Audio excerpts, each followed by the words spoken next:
Welcome back to ILTV on the Hour. I'm Ladar Lazi, coming to you live from Israel with all the latest headlines from across the region. It's day 16 of Operation Roaring Lion, the war with Iran, and these are the latest developments. Israel came under fresh missile and rocket fire overnight and this morning, with launches from both Iran and Lebanon. Sirens sounded across central Israel several times during the night after ballistic missiles were fired from Iran.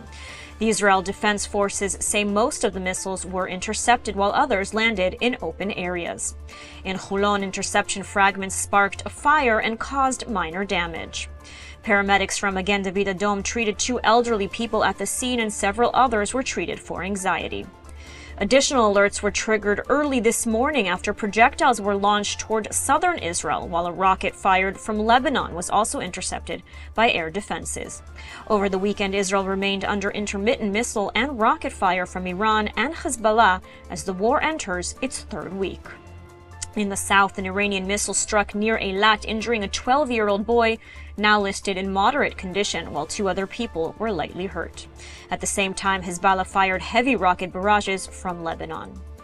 Meanwhile, the Israel Defense Forces say its air campaign inside Iran is intensifying, with more than 200 targets struck in the past day alone.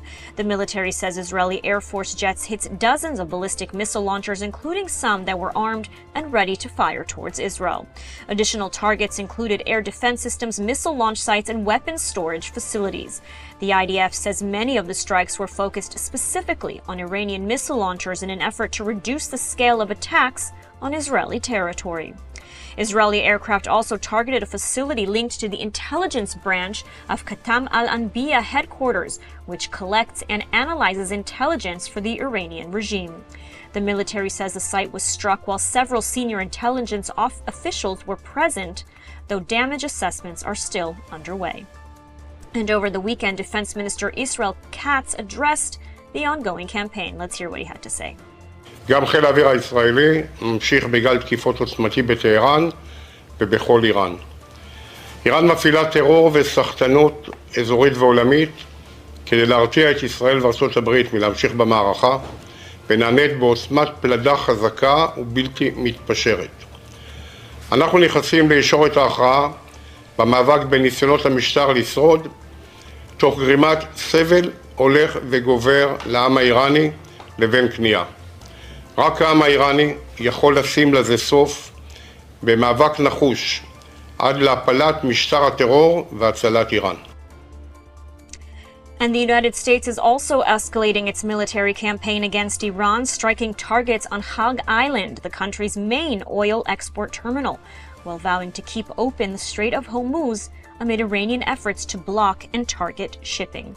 U.S. President Donald Trump says American forces totally obliterated Iranian military targets on the island, which handles around 90% of Iran's oil exports. Trump said oil facilities were spared for now, but warned they could be targeted if Iran continues to threaten shipping in the Strait of Hormuz.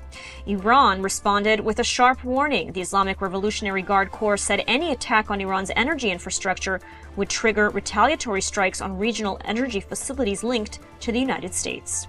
The president also said multiple countries may send warships to help protect oil tankers, including China, France, Japan, South Korea, and the United Kingdom. Trump said the U.S. will ensure the strait is open, safe, and free one way or the other, adding that American forces could strike Iranian positions along the shoreline if shipping continues to be threatened. Trump also made these comments to the press. Let's listen to what he had to say. Are you speaking with Prime Minister Netanyahu, and are your objectives the same in terms of ending the war? Well, I think they might be a little different, I guess. You know, they're a different country than we are. But he will tell you there's never been a power like the power of the United States. I built our military in my first term. And that's the latest at this hour here from Israel on ILTV. Join us every hour on The Hour. I'm Ladar Lazi. Be well, and thank you so much for watching.